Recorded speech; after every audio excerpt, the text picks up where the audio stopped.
भगवान किधर है? अब भगवान कोई अंधेरे में थोड़ी बैठा हुआ, वो तो उजाले में बैठ के तुमको देख रहा। तुम क्या हो? पर्दा नसीन हो। तुमने अपना बोझा अपने ऊपर डाल रखा, उसकी आंखों में थोड़ी डाल रखा, वो तो खुली आंखों से सबको देख रहा और तुम उसको नहीं देख रहे हो। अच्छा, बोझा हटाओ, मैल हटाओ, समझ गए? नयन अमीर दीर्घ दोष विमंजन, नेत्रों पर जो गंदगी आ गई उसको हटा दो। हटा के तब उसको देखोगे सामने दिखाई देगा, तब देखता है। तो असल में कहा तो महापुरुषों ने इस कलयुग में सत्य था, लेकिन आप पहुंचे कहा उनके पास? अगर पहुंच जाते तो तुम्हारा मनुष्य जीवन सार्थक ना हो जाता। जिसलिए मिला था तुम काम कर लेते तो तुम्हारी जय जयकार होती। तुमने अपना काम तो कुछ किया नहीं और दूसरों का बोझा लादते रहे और लाद करके अभी चले जा रहे। तेरे काम कोई आएगा? कोई घर वाला कोई आएगा? रिश्तेदार? अरे धन दौलत कोई काम में आएगा? जब वहां मार पड़ेगी और वहां बंद किया जाएगा और तकलीफें यात्राएं तरह तरह की, तो वहां कौन आएगा मदद करने के लिए? तो चले गए बस, अब पता नहीं कहाँ गए। इसलिए मनुष्य शरीर उस मालिक को, उस प्रभु को पाने के लिए आपको दिया गया। अब यह कि रास्ता ढूंढने की जरूरत है। रास्ता जानने वाला मिल जाएगा तो आपको रास्ता बता देगा, फिर लग जाओ, फिर जल्दी करो। फिर देर क्यों करते हो? जल्दी से अपना काम कराओ कि घाट पे बैठो, अपना मैल दूर करवाओ, सफाई करवा लो।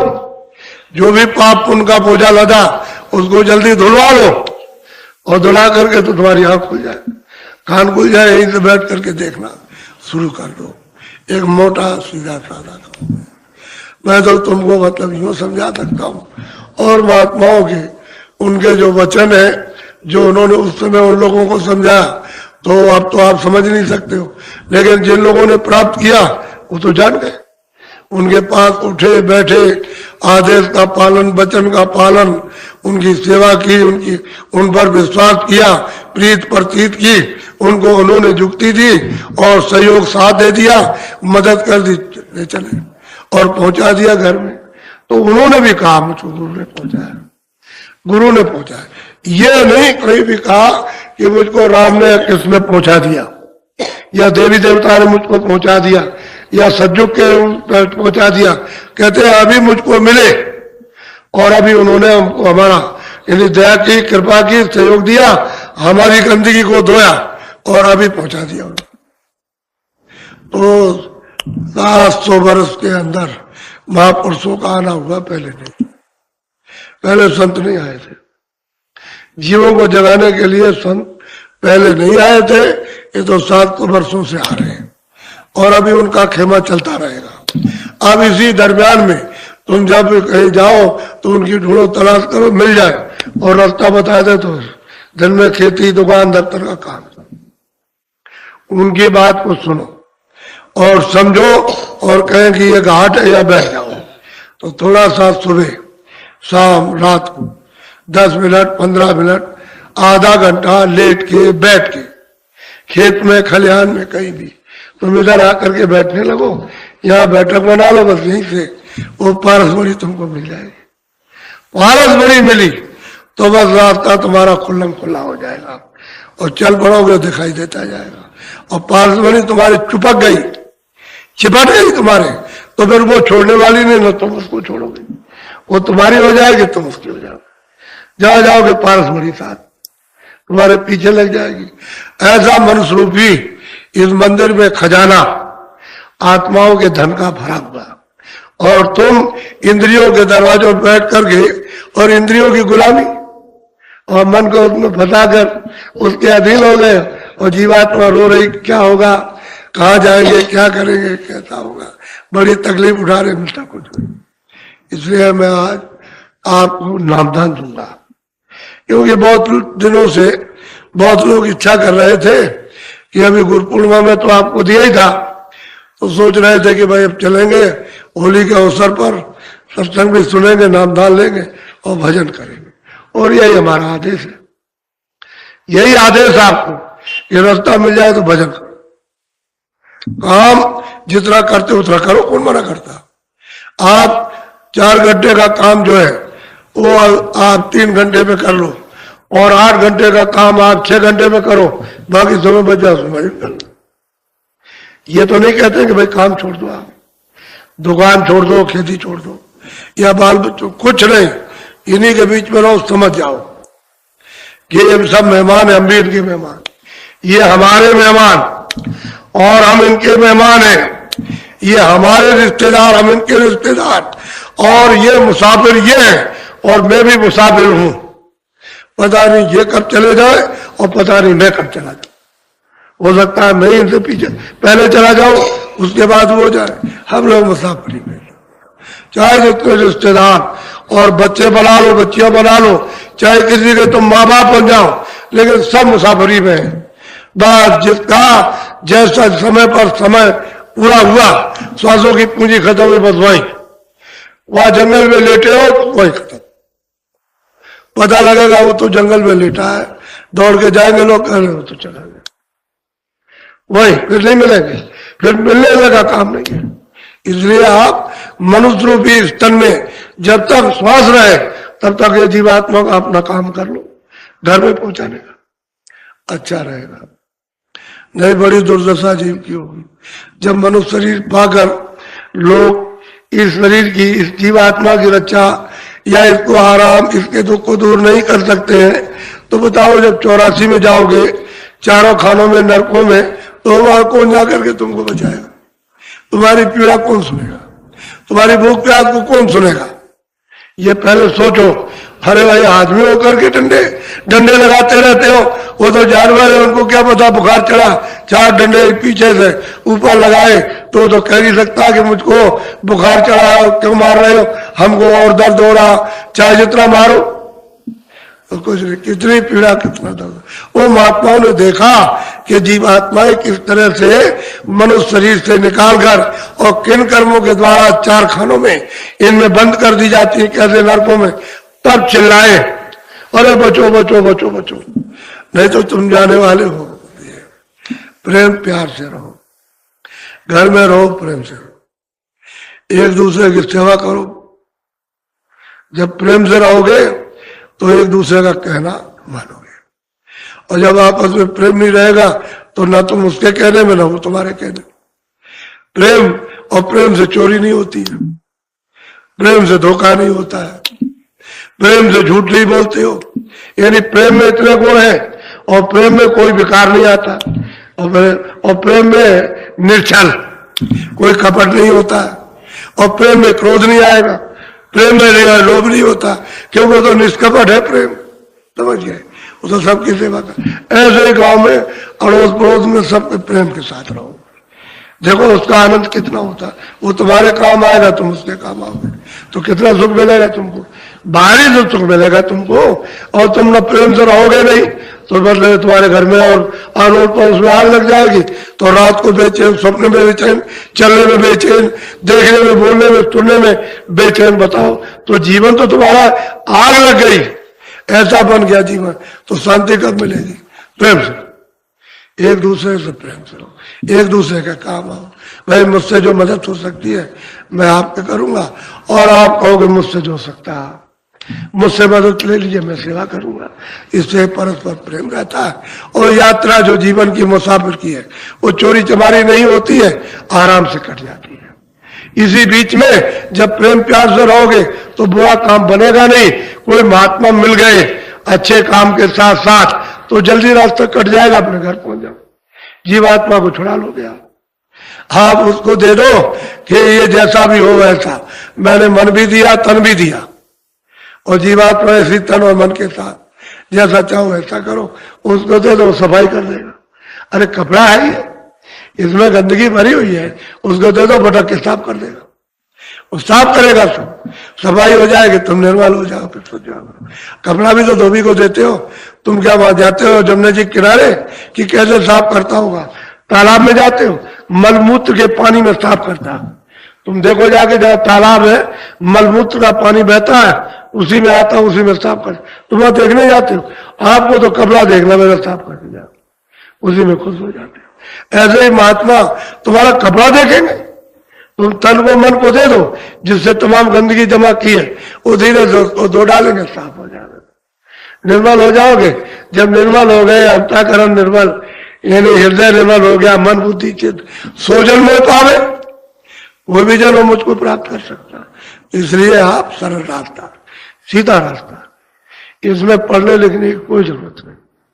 इसमें सबको एक ही काम करना, एक ही रास्ता आने का, एक ही जाने का। घाट मिलना चाहिए, चाहे पढ़ा लिखा उसके लिए वही घाट, अनपढ़ उसके लिए वही घाट, एक अक्षर भी नहीं जानता वो घाट, स्त्रियों के लिए वो घाट, पुरुषों के लिए, बच्चों के लिए एक ही घाट, एक ही घाट, एक रास्ते से और एक घाट पर सब आए। और घाट को छोड़ दिया, सब वीरान हो गए, यानी बर्बाद हो गए, कहीं के कहीं चले गए। अब वो घाट नहीं मिलता, जहां से वापस जाना वो घाट ही नहीं मिलेगा, दरवाजे नहीं मिलेगा तो जाओगे कैसे घर में। और ये घर आपका है नहीं।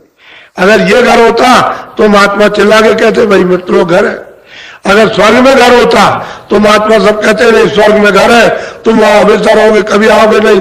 वो तो खुद कहते हैं पुण्य चीड़े और मृत लोग, फिर तुम आए मृत लोग में, मनुष्य शरीर पा करके पाप पुण्य करके और फिर खानों में चले गए। फिर ये मनुष्य शरीर नहीं मिलता है, अभी मिलेगा नहीं। अब की बार संभाल लो, अभी अवसर है आपको। एक श्वास भी रह जाए और महात्मा मिल जाए और काम आ जाए तो उतने में काम बन गया। तो इसको संभालो, इस जीवन को प्यार से देखो। आप थोड़ा बहुत किसी के गुणों को भी लिया करो, किसी की बात को ध्यान से सुना करो कि भाई वो कहता क्या, कुछ देना चाहता है, क्या कहता है, या कुछ लेना चाहता, तो तुम्हारी खराबी को लेगा, अच्छाई को दे देगा। अमूलक धन वो तो दे देगा, और जो बात तुम्हारे पास कुछ नहीं है उसको खत्म कर देगा कि तुम देखो ये कपड़े पहन लो, ये खाना खा लो, तुम्हारा कुछ नहीं है, और ये तन भी तुम्हारा नहीं है, इससे निकलो और आत्म धन को प्राप्त करके और पार हो। तो भवसागर नदी तुमको मालूम है कि भवसागर पार किसको कहते हैं? कुछ पता नहीं, कुछ तुम चले रहोगे नदी के उस पार कह दोगे हम तो पार हो गए, ऐसे पार नहीं होता। वो तो मतलब ये है कि मृतलोक से परे, स्वर्ग वैकुंठ से परे, ईश्वर लोक के परे और ब्रह्मलोक के परे, वो तो परे भवसागर, जब जाओगे तब पार होगे। और गोस्वामी जी महाराज ने तो वही रामायण में लिखा, प्रकृत पार प्रभु और बासी, ब्रह्म ब्रज अविनाशी, तहा मोह कर कारण नाई। कहते अब प्रकृति आपको मालूम नहीं है कहाँ रहती है, ये नहीं जानते हो। असली बात यह है कि सत्संग में बैठोगे तो सब कुछ मालूम धीरे धीरे। अरे अनजान विद्वान बन जाते, अनजान जानकार हो जाते, जिनको कुछ नहीं मिलता सब पा जाते और सब कुछ देख लेते और निकल जाते हैं। और जो अपने को समझते हैं हम सब कुछ जान गए, कुछ नहीं जानते। ये पढ़ने लिखने की विद्या नहीं है, ये आंखों के ऊपर की आत्म विद्या है, ये सुरतों की, जीवात्माओं की, और उसी का कोई वेदी मिलना चाहिए। जब तक वो नहीं मिलता तब तक। तो मैं आपको नामदान दूंगा, क्यों कि अंधेरा हो जाएगा। अब इतने आदमियों को उठाकर किसी कमरे में ले जाओ तो मेरे पास तो जगह नहीं है। इतने आदमियों को उठा करके अलग बैठा दूं तो यही मैं कमरा समझता हूं। ये सब कमरा है, जो लेना चाहेगा उसको मिल जाएगा, इसी में बैठे रहो। जो नहीं चाहता कुछ याद नहीं रहेगा, कुछ भी याद नहीं रहेगा। जो लेना चाहेगा उसको याद, और वो कर लेगा, उसको मिलेगा। और कोई इसमें बैठा रहेगा और वो नहीं चाहता तो उसे कुछ नहीं मिलेगा। ये कमरा है और आपको ये पता नहीं है कि कैसा कमरा, इसलिए मैं नामदान दूंगा। अब एक बात बड़े ध्यान से सुनो, आप लोग शाकाहारी रहो, बड़े शुद्ध है और प्रिय शब्दों का उच्चारण करता हूं। शाकाहारी रहो, अनाज मोटे महीन, सब्जी मोटी महीन, फल सूखे गीले, घी और दूध, ये तो आप जितना खा सकते हो, हजम कर सकते हो, खाओ। अच्छे से अच्छे कपड़े तुमको मिल जाए और तुम्हारे पास साधन है तो खूब पहनो, जितना पहन सकते हो। मोटी बात कुछ थी। और झोपड़ी बना सकते हो तो अच्छी झोपड़ी में, मकान बना सकते हो अच्छे मकान में, मकान बना करके रहो। तो आपको कुछ मना तो किया नहीं। और खेती करो, खेती कर लो, दुकान करते हो दुकान, नौकरी करते हो नौकरी कर लो। तो आपको जंगल में तो किया नहीं। इतना जरूर है शाकाहारी। अशुद्ध आहार मनुष्य का, पशु का, पंछी का, किसी का मत करना, भूल के भी। धोखा खा जाओगे बड़ी कड़ी सजा मिलेगी। शुद्ध आहार करो तो ये बीमारी भी फिर तुम्हारी इसमें प्रवेश नहीं होगी। अब शुद्ध आहार से तो सब बीमारियां फैल गई, और बीमारी फैलने का उसका असर क्या हुआ कि तुमको छूत लग गई और उससे बीमारी हो गई। अब ये छूत की लगी बीमारी, और जिसको बीमारी थी तो रोज तो दवा खाते हो, अच्छे से अच्छे डॉक्टर की दवा खाते हो।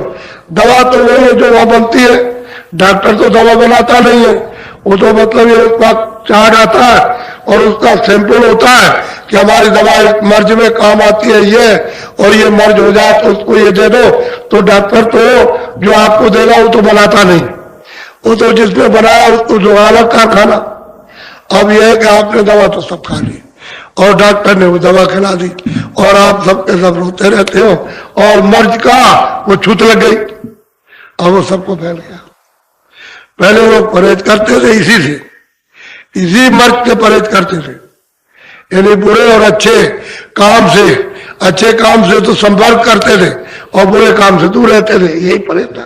तो आपने बुरों से तो परहेज किया नहीं, छूत की नहीं कि उससे दूर रहते, आप सब मिल घुल गए तो बीमारी हो गई। चारों तरफ भंडा फूटा हुआ, बीमारियों का मारा घर। अब सब लोग परेशान, तो चेहरे मोहरों से दिखाई देता, ये चेहरे मोहरे जितने भी दिखाई देते तब बीमारियों के घर हो गए। और दे दवा तो कितनी दवा खाओगे आप, ये तो आप सोच लो।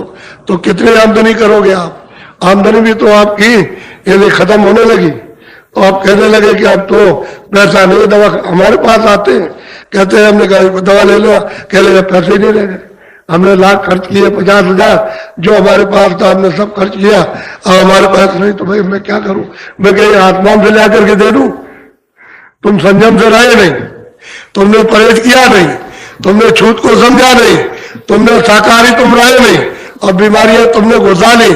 अब ऐसे थोड़ी निकल जाएगी, वो थोड़ा सा कुछ परहेज तो करना ही पड़ेगा, अब जाके काम होगा। हमारे पास देखियो, वो देखिए उधर सेवा कराई ना रात को 2 बजे, वो है तुम्हारी बीमारी कोई हाथ पैर तो धोने के लिए।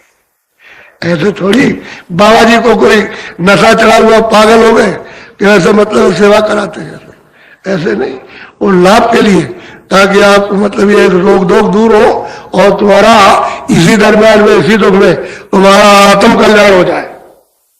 इस फिराक में, इस चिंता में लगा हुआ और सीधे सीधे तुम चले आओ और लेट करके कहो चिल्लाओ कि मेरा आत्म कल्याण, ऐसे कैसे हो जाएगा कि तुमने तो सब लाद रखा है पहाड़ों की तरह से, जैसे पहाड़ वजन के होते वैसे। अब वो तो ये तरीके से ही इससे आप निकल पाओगे और जल्दी से खींचोगे, फट जाओगे, टूट जाएगा। आसानी से निकलो, युक्ति से इस दुखों से निकल जाओ, और वो महात्मा निकालेंगे कैसे, वो तो उनको मालूम है। इसलिए मैं आपको बताता हूं कि आप शाकाहारी रहना एक, और हुक्का पियो। वैसे मैं बीड़ी को मना नहीं करता हूं, मैंने तो कभी पिया नहीं, जब मैंने हुक्का पिया ना मैंने बीड़ी पी, मुझे तो पता नहीं कहता है इसका स्वाद होता। आपको मना नहीं करता हूं, लेकिन हुक्का बीड़ी पियो और छोड़ना चाहो छोड़ दो, लेकिन ऐसा कोई नशा मत करो जो पागल कर दे। बस समझ लो ये जो पहचान को खत्म कर दे बुद्धि की कि ये कौन खड़ा, ये हमारी लड़की है या हमारी माँ है या ये दूसरे की चाची की, ये लड़की है चाचा की, तो ये उसकी पहचान खत्म हो जाए। ऐसा कोई भी नशा मत करो, और जब तुम नशा कर लेते हो तो ये पहचान सब खत्म। अब क्या करते हो तो तुम जानो। ऐसा नशा इस भजन में बिल्कुल वर्जित बना, और जो इस नशे को फिर करता है उसको सख्त सजा, क्योंकि 1 बार 2 बार तो गलती की माफी हो जाए, लेकिन फिर तो उसको सजा मिलेगी। तो इसमें और कुछ नहीं है, बस ये इससे दूर रहो। बाकी जो और कुछ है वो तो सुनते सुनते बच्चों को सुनाते बच्चे अच्छे हो जाते, ऐसे ही सब कौन अनजान बच्चे सुनाते सब ठीक हो जाते। लेकिन इस पर ध्यान रखिए, शाकाहारी और ऐसा कोई नशा मत करो जो बुद्धि पागल हो, बात इसको जान लो आप। इस तो आज ही से खत्म, इस बाकी आपको कुछ नहीं कहा। जब ये कहे कि घर छोड़ो काम छोड़ो तब तुम कहना, हम खुद ही कहते घर में रहो, बच्चों में रहो, उनकी जिम्मेदारी तुमको मिली है, थोड़े दिन और निभा दो। लेकिन निभाओ कैसे कि उन्होंने मालिक ने दे दिए है, चलो इनका कर्जा होगा, चलो इनकी सेवा कर ले, इससे आधा हो जाएगा। जब ये बड़े हो जाएंगे तो उनको चाहिए कि इनकी सेवा कर दे, शायद हो सकता है कुछ इनका रह गया हो तो चलो इनका भी अदा हो जाए। एक दूसरे को समझो कि हमने लिया, हमने इनको दिया, एक दूसरा आदान प्रदान देके खत्म करो। और छुड़ाने वाला तो महात्मा, बगैर उसके नहीं छूट सकता ये बात। और मैं नामदान देना चाहता हूं, जो कुछ आपको दिया जाएगा अभी आपको उस आदमी से कभी मत बताइएगा जो इसको जानता नहीं। जब आप किसी से कुछ कह दोगे तो आपको वह मूर्ख है, आपको बेवकूफ बनाएंगे और चार बात इतनी बुरी कहेंगे कि तुमको मिर्चें लग जाएगी और तुम उससे लड़ जाओगे तो करा कराया सब गया। अगर तुम क्रोध में आ गए तो करा करके तुम क्यों किसी से कहते हो कि वो तो जानता नहीं, वहां क्या कहने के लिए गए? अरे भाई जो जानता है उससे कहो। तो पहले तो तुम समझ लो कि क्या बताया और क्या दिया जा रहा और किधर चलाया जा रहा और क्या पकड़ाया जाता है, तो तुम तो समझ लो, तुम तो उसको प्राप्त करो। जब तुम प्राप्त कर लो, जब समझ लो और तुम्हारे पास जब ज्यादा हो जाए तो किसी को दे देना। अभी तुम्हारे पास कुछ नहीं है और दूसरे को सुनाने लगे, हो ऐसी बात कहेगा पूरी से पूरी, जब तुमको लग जाएगी तुम फौरन मारने दौड़ोगे उसको, वो नहीं मारेगा। वो बुरी बात कहेगा, तुम भी कुछ कहोगे, वो आप लड़ाई हो जाएगी। तो फिर इसलिए नहीं बताया जा, चुप रहो, किसी को बताने की जरूरत नहीं। इसको कहते हैं नामदान, आत्म धन का दान, नामदान, इन सुरतों के जीवात्माओं के धन का दान।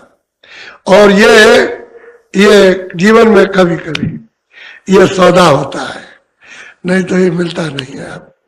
अमूलक चीज है, कहाँ मिलेगी? इसलिए उसको ले लो और अपने काम में ले आओ।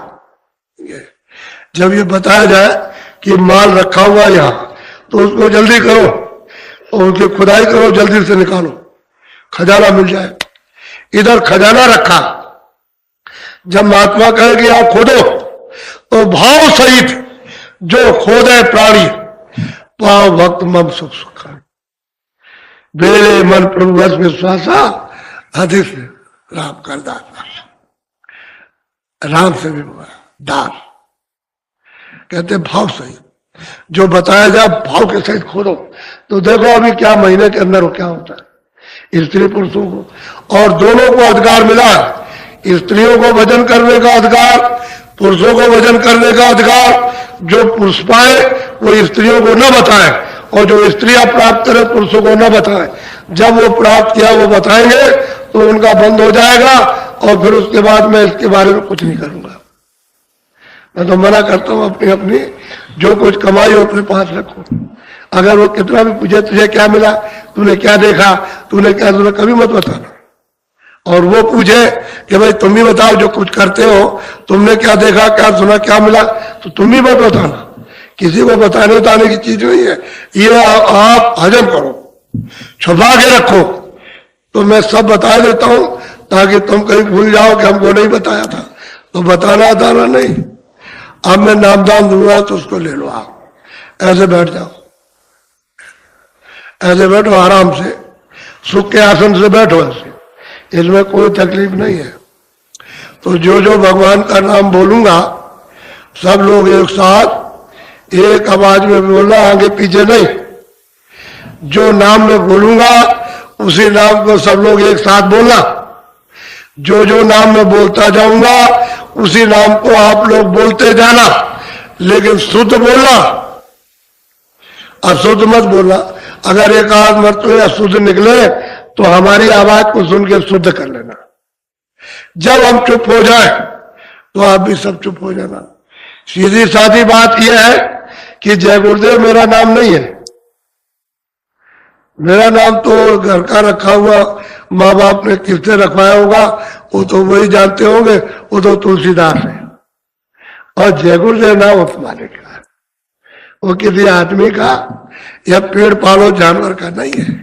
तो इसमें कभी गलती में गलत हुई बताना, इसमें भ्रम में मत पड़ना, मालिक का नाम है।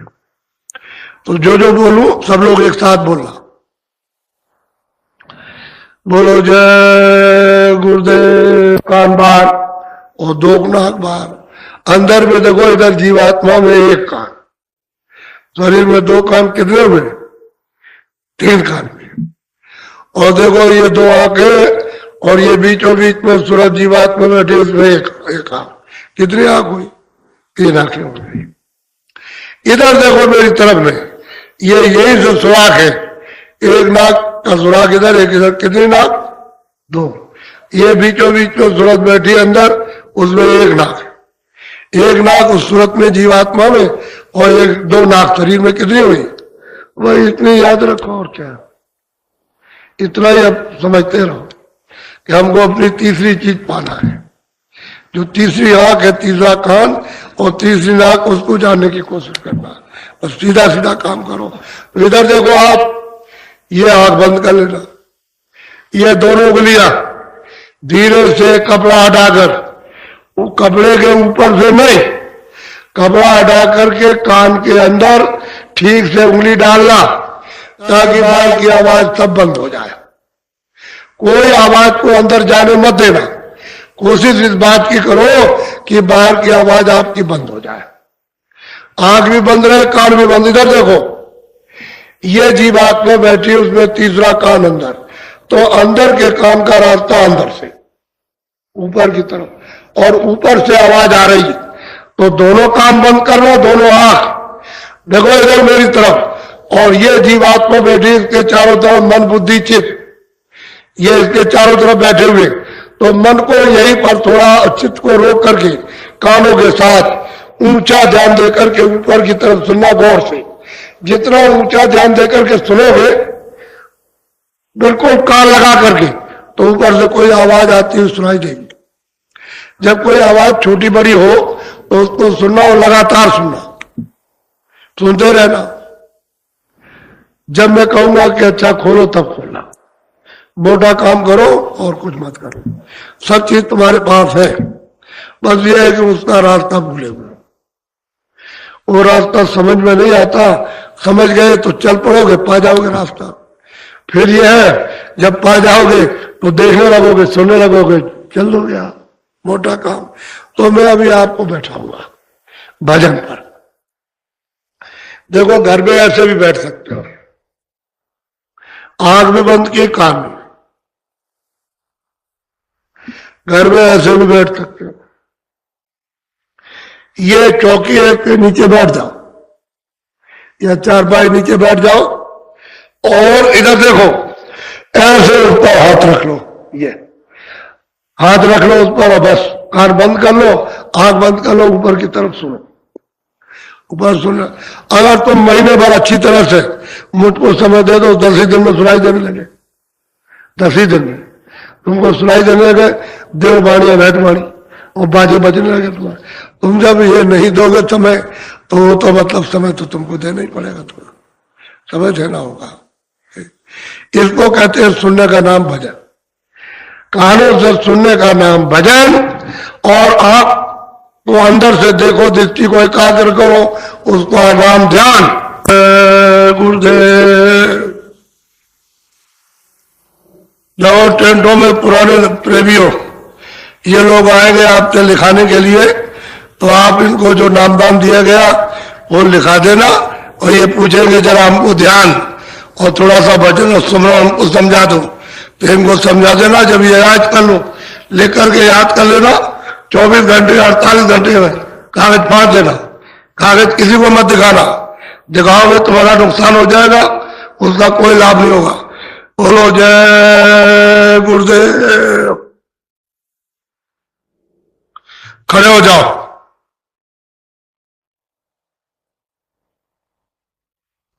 खड़े हो जाओ।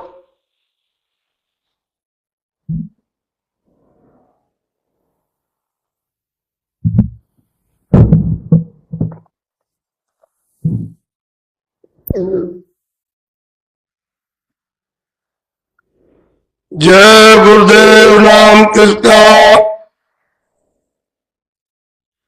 जय गुरुदेव नाम किसका?